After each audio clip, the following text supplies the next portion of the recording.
Hello, everyone. I'm Chitra Ragavan, and this is When It Mattered.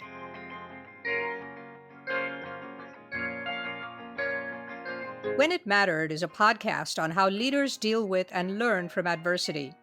This episode is brought to you by Good Story, an advisory firm helping technology startups find their narrative. My guest today is the New York Times bestselling author Sam Kean. His latest book is called The Bastard Brigade, the true story of the renegade scientists and spies who sabotaged the Nazi atomic bomb. The idea that you were going to send in a very famous Major League Baseball player to try to assassinate a Nobel Prize winner, that in a neutral country too. So, Moe Berg that would be like sending, like LeBron James in or something to like kill someone, a scientist in another country. Like it's just a incredibly batty idea, but they decided they were going to do this. Kean also is the author of other science bestsellers: The Disappearing Spoon, The Violinist's Thumb, The Tale of the Dueling Neurosurgeons, and Caesar's Last Breath. His stories have appeared in the Best American Nature and Science Writing, The New Yorker, The Atlantic, and Slate, and his work has been featured on NPR's Radio Lab, Science Friday, and Fresh Air. Sam, welcome to the podcast. Hello, thanks for having me. Did you always know that this was what you wanted to do in life, to become a writer and particularly a science writer? No, actually, I, for a long time, thought I was going to be a scientist. When I was going through high school, I was taking all the science classes I could in every subject, and then got to college in Minnesota and was very focused again on science. I was a physics major. And it really wasn't until about my third or so year in college when things swerved on me a little bit. And I just realized that temperamentally, maybe I wasn't cut out to be a scientist, in that I started working in some different labs that were doing research. And I realized that I just wasn't enjoying doing the research as much as I thought I was. I didn't like the fact that, you spent all your time building and tinkering with equipment. And, I was a little clumsy with it, couldn't get it to work right all the time. And for really the first time in my life, I started to wonder, well, maybe I don't actually want to be a scientist anymore. And it was a little scary in that I had been focused on being a scientist for so long that I really almost didn't know who I was anymore if I wasn't going to be a scientist. So basically, what I did was I kind of ran to the other end of campus and got an English major. So I was working on both the science and the English part there. And eventually realized that not only did I like writing, but that you could make a living by writing about science. And that was a good fit for me because I got to be sort of involved with science, kind of keep up with science, but I didn't have to be in the lab doing the science either. So it ended up being a good fit for me in the end. And what was kind of the greatest moment of struggle or adversity in sort of moving towards this career, would you say? Well, it was about 2007-ish or so, and I was working at some publications, and it was going fine, but I realized that the kind of writing I wanted to do was more amenable, I think, to a book. Just getting to go a little bit into the history, having a little bit more leeway to be creative and fun with the language, things like that. I think it worked better in a book. So I decided I wanted to write a book and ended up writing my first book, which was about the periodic table. So I guess the quick premise was to find like a weird or funny or spooky story about every element on there. And I didn't write the book in a very smart way, in that I was going to have 118 sort of individual chapters, one about every element, which would have been a very sort of choppy, not a very pleasant reading experience, I think.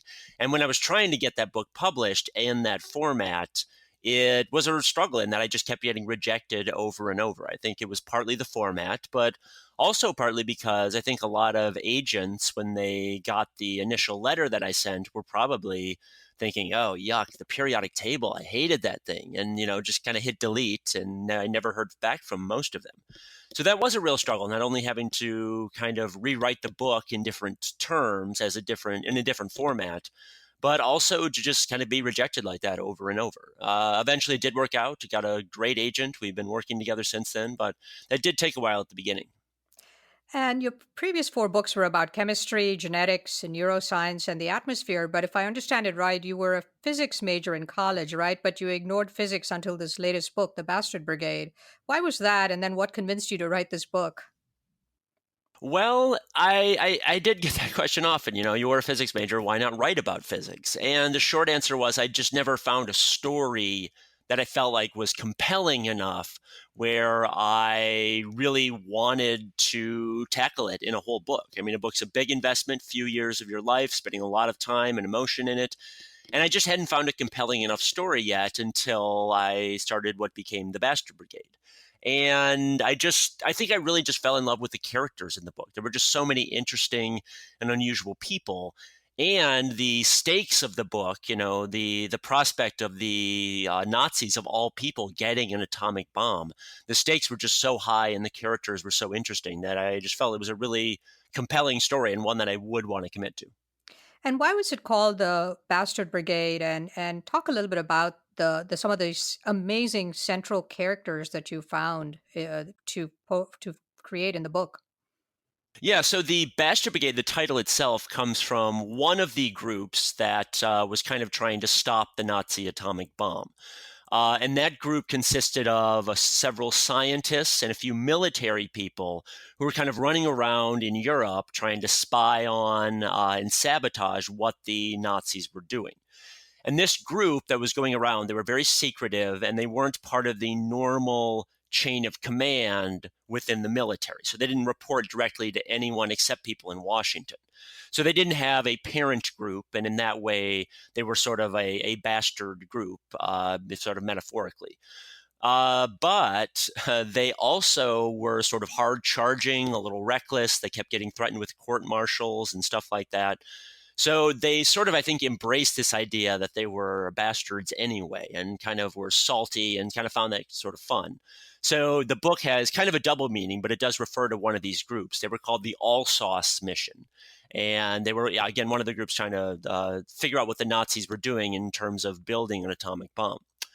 And some of the other characters, there was Joseph Kennedy, who was JFK's older brother. He actually died during the war, which I think a lot of people know, but they don't realize that he died sort of on one of these peripheral missions where they were trying to knock out what they thought were Nazi atomic bunkers in northern France. So that was kind of unusual. I hadn't known he died on a mission related to that. And I think the original character that really got me excited was the guy Moe Berg. And he was a genius, knew something like a half a dozen languages. Some people said a dozen different languages. He went to Princeton and Columbia. And he studied at the Sorbonne in Paris. And he did all this, fitting all that around being a Major League Baseball player. So I just love this idea of kind of this big lumbering catcher who was from New Jersey, who was also a genius, spoke all these languages. And eventually during the war, they trained him to be an assassin. And they actually sent him in to a lecture that was being given by Werner Heisenberg, the famous German physicist. He was working on the Nazi atomic bomb project, the atomic research there. And they actually sent Moe Berg in to potentially assassinate Werner Heisenberg. And I'd never heard that story before. And I just thought that was crazy that they would send a Major League Baseball player in to do something like that. And as soon as I heard that story, I thought I have to write about this in some capacity. And I loved the portrait of Moe Berg too. You know, especially how he had a lot of characteristics that actually helped him in his spying. Among other things, he was this incredibly avid reader, and he would have these dozens of newspapers he would read. And you described how he would have these live newspapers versus dead newspapers, and nobody could ever touch the live newspapers till he was done with them. I thought that was fascinating. Yeah, he would get a dozen newspapers ish a day in several different languages, and when he was in the middle of them, he again, as you said, he called them his live newspapers, and he would drape them around, his bed in the bathroom on furniture, and they'd be on the road in a hotel room, and his roommate would come in and want to sit down in his room, and Moe Berg would get furious because he had touched one of his live newspapers. So the guy was incredibly eccentric, a very strange fellow, but also very smart. And he was probably one of the most famous Major League Baseball players of his day, hanging out with Babe Ruth and Lou Gehrig, went on an all-star tour of Japan at one point. So a real kind of American original, I think, Moe Berg. And it seemed like because he wasn't as good at baseball as he was at schmoozing and his interest in travel and reading, and so he was being sent on all these goodwill missions, including to Japan and then to Germany. And on those trips, he was able to, I guess, his first spying self given spying mission was in Japan when he visited there, and then in Berlin, he was one of those early people to sound the alarm about Hitler and Nazism. Yeah, Moe Berg was actually a pretty mediocre baseball player. He was not that good. He was pretty slow, not a great hitter. He was a backup catcher, bullpen catcher for most of his career. So not exactly, setting the baseball world on fire. But people loved having him around. Reporters worshipped him. They loved chatting with Moe Berg for hours and hours. So he kind of stuck around the league for a long time because of his celebrity. And then, as you said, they would send him on goodwill tours. He actually took some footage with a movie camera when he was in Japan at one point, ended up giving that to the US military, and that was the only video footage we have, or excuse me, the only film footage we had of Tokyo before the war started. So it was incredibly valuable footage. He happened to be in Berlin on the day after Hitler got elected Chancellor of Germany. So he was there. He witnessed that. He started coming back, telling people that Europe was headed for war, stuff like that. So he was a very astute and good observer of politics and things like that. Yeah. You say in the book that a lot of these heroes were in some ways, and heroines were in some ways flawed because some of them had dark motivations. They had their strengths and their weaknesses. Can you touch a little bit upon some of that in these key characters? Yeah, with Moe Berg, he was always a bit of a loner, very secretive, very furtive about what he was doing, and no one could ever quite figure out what was going on inside Moe Berg's head. Very strange, sort of secretive fellow. The one that really comes to mind here with the dark motivations was Jack to Joseph Kennedy, JFK's older brother. And about the midway through the war, I believe it was 1943, JFK ended up becoming a big war hero. The famous incident with the PT boat that he was on, where he ended up, basically dragging several people, saving their lives in the water, saving all his men after their boat got destroyed. And he became sort of a national hero. There were magazine stories written about him, things like that. And Joe, his older brother, was kind of furious that his kid brother was getting all of this attention. And Joe kept volunteering for these very dangerous missions after that, in large part because he wanted to one up his brother. I mean, he was in the war, he was a patriot. It was a very brave thing of him to do, but his big motivation was wanting to top his younger brother. And that's what he ended up volunteering for, this dangerous mission where he ended up getting killed because he was trying to beat out his brother. So you do see kind of these dark motivations of people wanting to prove themselves, or they had other agendas for going over there and fighting against the Nazis, things like that. Yeah. And there's this very vivid scene in your book where Jack is being feted for his bravery, and Joe is actually in a room crying, which seemed amazing. Yeah, there was a party where they were celebrating Joseph Sr., the father's birthday, and they were making toast to him, saying, here's to our good friend Joseph Kennedy, the ambassador, stuff like that. And at some point, someone said, here's to the father of our hero, to Jack. And Joe got furious, stomped out of the room, and a family friend found him later bawling behind a closed door in his room because he was just so jealous and so mad. So yeah, that was a very vivid moment and really kind of crystallized that this was a big motivation for him. Your book also really speaks at length about the efforts of some very courageous and tough female scientists. Can you talk a little bit about some of those characters? Yeah, one of the big characters in the book, especially toward the beginning, doing the science here, is Irene Curie, who was the daughter of Marie Curie. And I knew about Irene a little bit. She was a Nobel Prize winner in her own right, and I wrote about her a little bit before, but I didn't realize what a role she had played in atomic fission research. at the very beginning. And not only the great science that she did, but she was very active during the war in the underground resistance movement, along with her husband, Frederic Curie. And again, I'd never really heard these stories before about not only the great science she did, but about how Irene kind of had a lot to live up to with her mother. Marie Curie was a very great scientist, but she was not an easy woman to be the daughter of, frankly. She had very high standards, very demanding of her. And Irene really led an incredible life in both world wars, actually. And it was fun to kind of go into her story and kind of bring her alive a little bit. So she's one of the big characters in the book, yeah. And you indicated that World War II was perhaps the first time that scientists were given guns and helmets and dispatched into combat zones to kind of wage this parallel shadow war, which you describe as a war of ideas and I guess scientific morality, right?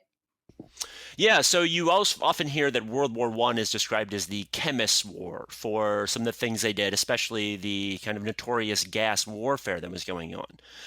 But in this case, in this book, they were actually sending scientists along, and they were the ones kind of on the front lines, which was kind of new that they had a group that was just dedicated to rooting out essentially scientific secrets and trying to find what the Nazis were up to, especially with atomic weapons, but also in a lot of other fields as well. They were really interested in Nazi technology and things like that. So this idea of going after scientific secrets was kind of a new one, and they were attached to the Manhattan Project. So I think those people like Leslie Groves and some of his subordinates who came up with these ideas really deserve a lot of credit for this kind of new innovative unit that they put together to go after the Nazi atomic bomb and other stuff. And what was interesting was kind of this darkening of their characters over time because they no longer were just scientists. If you look at Irene's husband, Frederic, you say that at one point he was trying to determine, who would live and who would die amongst people that were found to be working on both sides, for instance. And that's kind of a role that scientists never really had before, right? Yeah, it really isn't. So Frederick, earlier in the book, came off as kind of this flighty, kind of happy-go-lucky guy. There's a moment when they make their big discovery, their Nobel Prize-winning discovery, and he goes jumping around the lab and he's throwing his arms in the air and whooping and screaming. It's just kind of a carefree, nice moment for him. That was before the war. And then he joined the resistance, Paris, the underground. And by the end of the war, as you said, he was the one who was kind of in charge of figuring out when they found a collaborator, someone who was betraying the resistance and working with the Nazis secretly. He was kind of the one who was deciding whether they should execute those people or not. So, very hard boiled, tough decision he was making. And then during the actual liberation of Paris, when it was essentially the people of Paris trying to kick the Nazis out, Joliot ended up making scores and scores of Molotov cocktails, and he used his science skills to make better Molotov cocktails, handed them out to people, and by some accounts was even throwing the Molotov cocktails at tanks and things himself. So he really did turn into, the Times kind of made him turn into someone who was not just kind of behind the scenes, but really on the front lines trying to expel the Nazis from Paris. What was striking to me was how these scientists, many of them brilliant scientists, were played such a major role before and during World War II to notify the Allies both of the rising threat of Hitler and Nazism because they were seeing these things during their travels and in their conversations with German scientists and sort of their counterparts in Germany. And secondly, their conviction and foreboding that the Germans were not only developing atomic weapons, but that they were like years ahead of the Allies, and that the Allies really need to start working on this. Yeah, those scientists do deserve a lot of credit. There were some scientists who were very focused just on the technical side of things. So, is it possible to build an atomic bomb? And how big would it be? And how much uranium would you need? Stuff like that. But there were a few scientists who really saw that not only could we build these weapons with them, but that these were going to be, extremely powerful weapons, and that the indications were that Germany had a big advantage in that they had the best scientists in the world working there. They had the world's best industry working there. They had, as you said, a big head start. They founded their version of the Manhattan Project, what they called the Uranium Club. They founded the Uranium Club 2 full years before we founded our Manhattan Project. So they had a head start on us. And these scientists, again, deserve a lot of credit for not only seeing where things were going, but alerting people. And eventually they kind of got Albert Einstein on board. And I didn't discuss in the book, but he wrote this famous letter to Franklin Roosevelt saying that, certain developments in atomic research make bombs possible, and we need to get on this. And what was kind of amusing, but also striking, was how all of these scientists from all these countries, right? They're running into each other at conferences. They're challenging one another. They're listening to each other. They're kind of leaking about their successes to one another, even though they're supposed to keep it a secret, and trying to prove each other wrong and one-upping each other. It was almost like sort of the a golden age of radioactivity, dark though that seems now. And there were like an epic number of Nobel laureates. They're all winning Nobel Prizes at this point in time, and then suddenly the whole thing turns into kind of spy versus spy, right? And initially they were racing to win awards and make scientific breakthroughs, and then it morphs into something a lot darker and more dangerous. It does, yeah. There is a moment in the book, especially when they figured out uranium fission, where things went from wow, this radioactivity stuff is so cool and interesting. Everyone's winning prizes for this, to a big gulp where they said, "Oh no, like this could be very bad." And we know that the war is coming very quickly. So it was a coincidence that uranium fission was discovered just a few months before the war, but it was a very dark coincidence, and there were a lot of people quite scared. So yeah, there was kind of this turning moment right before the war, right before the war, when not only was the war coming, but they had this suddenly potential to build these incredibly powerful, incredibly destructive bombs. So yeah, there was that dark moment there. And in terms of the antagonists, you focused on a couple of people, Heisenberg being one of them. Talk about sort of the key antagonists you thought were important to the story, and how uh, you know the Bastard Brigade was trying to stop them in their tracks. So, from the Allies' point of view, Heisenberg was the one they were kind of obsessed with the whole time for various reasons. The most important reason was that he was the most brilliant scientist. He was the top German scientist. And there was a moment during the war where Heisenberg actually went and visited Niels Bohr in Copenhagen. Niels Bohr, another very famous scientist, who was on the Allied side because he was Danish. And the two of them had this conversation, and no one's ever quite figured out what happened during the conversation. There was actually a play about it, Copenhagen, famous play about that conversation that they had. And no one's ever quite figured out what exactly was said there. But we do know that Bohr walked away from the conversation believing that Heisenberg was actively working on a bomb. And when he told the Allies that really scared them and really sort of cemented their fears. So I focus on Heisenberg in the book because he, again, was the one that the Allies were essentially obsessed with. And they were always thinking, what's Heisenberg up to? What is he doing? So the fact that they were so focused on him and kind of obsessed with tracking him down made him kind of the natural antagonist in the book. Yeah. And you say that the Allies were willing, and the Bastard Brigade was willing to play dirty if needed, whatever it took, right, to meet their ends. And some of that involved plots to kidnap Heisenberg or worse, right? Oh yeah, definitely. They had several plots to kidnap Heisenberg, and there was kind of no real morality. It never kind of entered into play. Like, can we do this? Should we do this?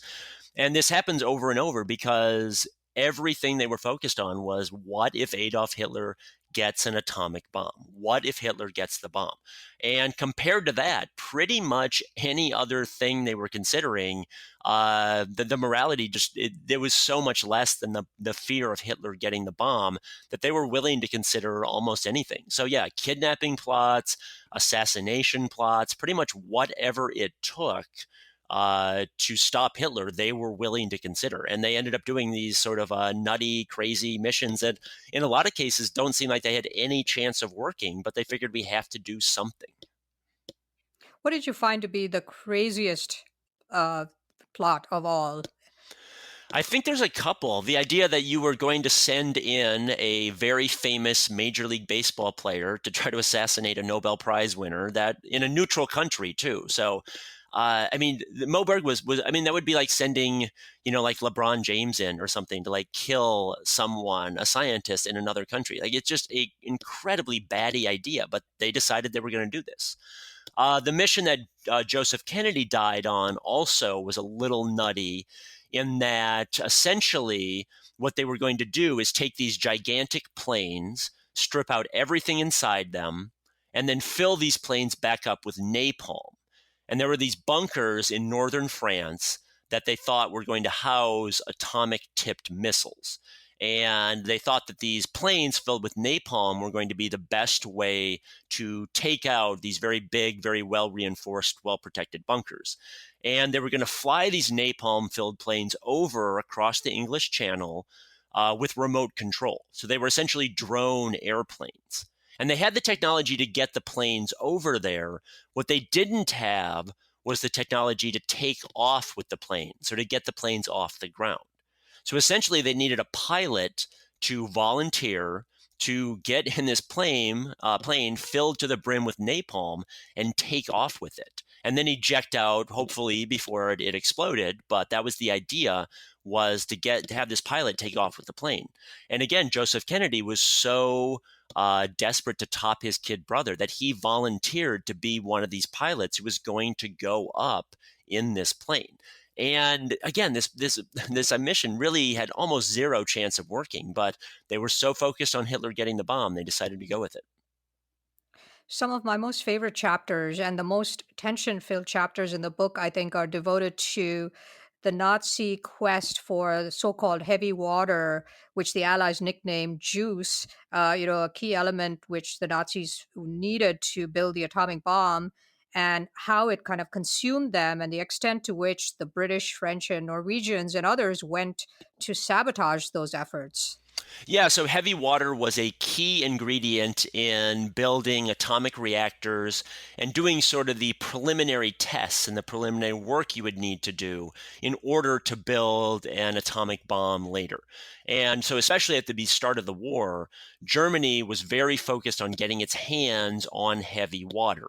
And unfortunately for them, the only place in the world that was producing heavy water was this remote hydroelectric plant, essentially, in Norway, about 7,500 miles west of Oslo, in the middle of nowhere. I mean, a really desolate part of the world.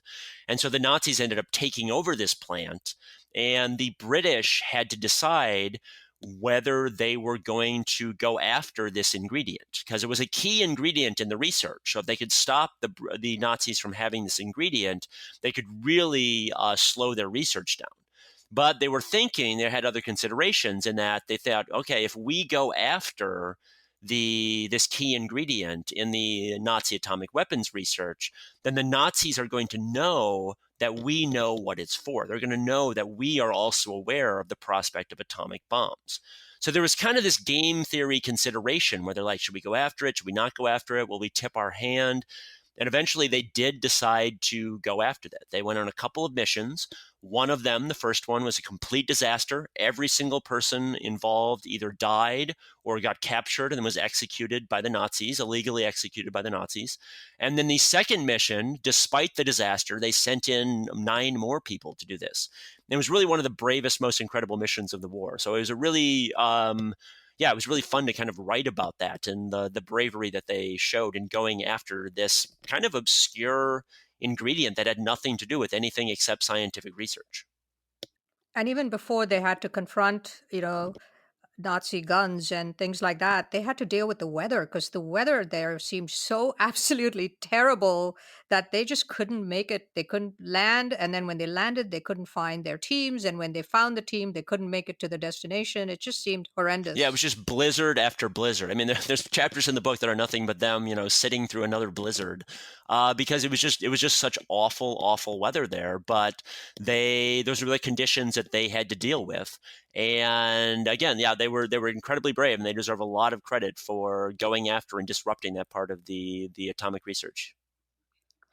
One of the things that was really interesting was, understanding that all of this was happening in the earliest days of military and civilian and scientific intelligence gathering. At the time, there was very little of that going on in an organized, formal, and sophisticated way. I mean, there was no CIA in those early years, and even the Office of Strategic Services had not yet been established in the very early years. And so a lot of the decisions that were being made on the part of US and allied governments was kind of fueled by not just information from scientists, but rumors and gossip and innuendo and sparse intelligence.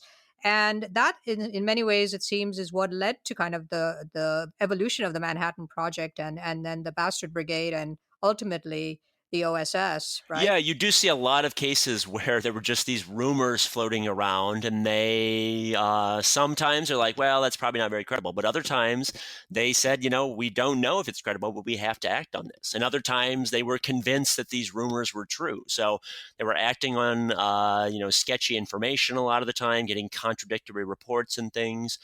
And as you mentioned, they did have pretty poor, especially military intelligence at the start of the war. Great Britain, Russia, France, Germany, they had fairly well developed military intelligence, but the US really didn't have anything like that. There was one moment I always laugh about when I mentioned Moe Berg and the film footage that he took of Tokyo before the war. When he gave it to the military, they got back to him very enthusiastically, and they said, wow, this is so much better than flipping through travel magazines, which is what they had been doing before to gather intelligence. So, that was the state of intelligence before that. So they had a lot of catching up to do in order to actually provide useful intelligence. And they were, again, kind of scrambling and acting on rumors even then throughout much of the war. So, what happened to all of the members of the Bastard Brigade? We know Joe Kennedy died. What happened to some of the others? How did their stories end? Well, a few of them ended up kind of trying to go back to their regular lives. Moe Berg, the baseball player, never kind of got on track after that. I think it's fairly common with athletes and soldiers that the time they were either playing ball or were in the military were the best times of their lives, and they always kind of struggled with what to do with themselves after that. And Moe Berg was kind of doubly afflicted there in that afterward, he had offers to coach in Major League Baseball and stuff, but he just never quite got back on track and ended up kind of being sort of a sad figure in that he would just travel around to baseball games, telling the same old stories over and over, again, kind of a loner, and eventually kind of cut off a bunch of his friends and ended his life fairly alone. So kind of a sad ending for Moe Berg. And as far as the actual Bastard Brigade, some of those characters, they ended up going back into civilian life. Some of them ended up joining the CIA and getting involved in, dirty business during the Cold War. Another one of them, the famous scientist named Samuel Goudsmit, he ended up kind of, again, trying to get his life back on track, ended up doing some other scientific research, things like that. Irene Curie, she unfortunately and her husband got wrapped up in communist politics and ended up being kind of pariahs in France. There were cases where, they wouldn't let them sleep in hotel rooms abroad because they had such a reputation for being Marxist, essentially. So they ended up being kind of excluded from their world. So things didn't turn out well, unfortunately, for a lot of these people. But that time that they had during the war, they kind of looked back on that as like the high point, like the most important thing they ever did. What was your biggest takeaway on leadership and adversity after reading this book and how it changed you as a person and as a writer? I would say, um, One thing I really took away from this, and it wasn't really a focus of the book, but it's something I never really thought about before, that the Manhattan Project to build the bomb, as a science person and as someone interested in history, I'd always heard about Los Alamos, which is, Robert Oppenheimer was there and Richard Feynman was there, Niels Bohr went there, all these famous scientists were there. And there's kind of a romanticism around that time with all these great scientists.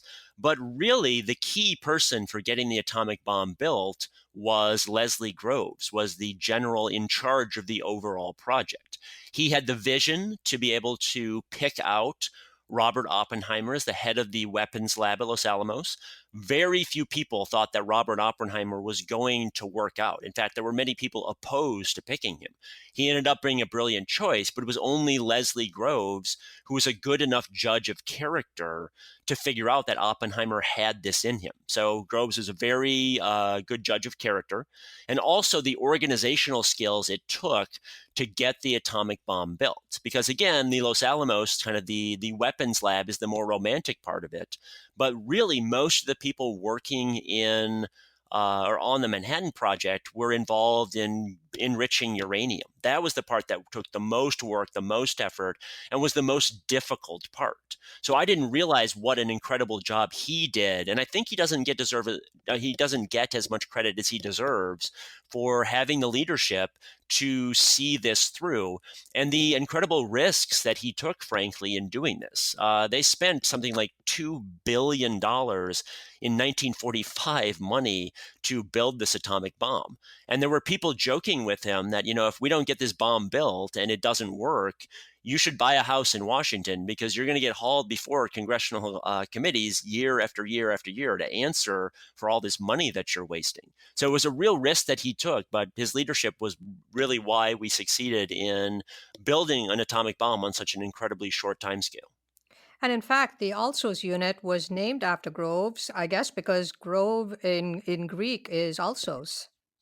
Yes, it was sort of a multilingual pun. Also, yeah, being the Greek word for Grove. Yeah, Grove was actually not a very pleasant person. I just spent a lot of time praising him, and he does deserve credit, but not a very pleasant person, very humorless, in fact. And he was furious when he found out that they had named the mission sort of after him in this pun, even though it was in a different language, and probably no one at that point really knew or took much Greek anymore. But he was furious when he found out because he considered it a security breach. Very obsessed with security. One of my favorite pictures, it didn't get in the book, but at Los Alamos, they had Santa Claus come in one day to talk to the kids and, give them presents and stuff. And there is a famous picture of Santa Claus being patted down and essentially strip searched because they wouldn't even allow Santa Claus in without giving him the whole security runaround. So Groves had his great moments, but he could be a bit of a pill as well. And even though he was paranoid about security, there were many who said that he brought in Oppenheimer, who was considered for a period of time to be considered a security risk and was even tailed constantly by the FBI because of his communist students and communist sympathies. Yeah, he ran around. Oppenheimer ran around with a lot of essentially fellow travelers. They were kind of secret or not so secret communists.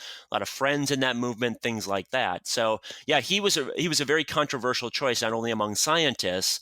They didn't think he had the chops to lead it, but also among security people because of this past that he had. Yeah. It's been a great conversation. Do you have any closing thoughts? Well, I really hope people enjoy the book. I hope they read it. One of the things I really like to do with my books, and I think the big reason I write them, is that I do want to show that science is a human endeavor above all. I mean, we know about the things that we get from science, the technology, kind of the way it opens up our mind about the universe. But there's a lot of great human stories in there as well. There's passions, there's obsessions, there's heroes and villains.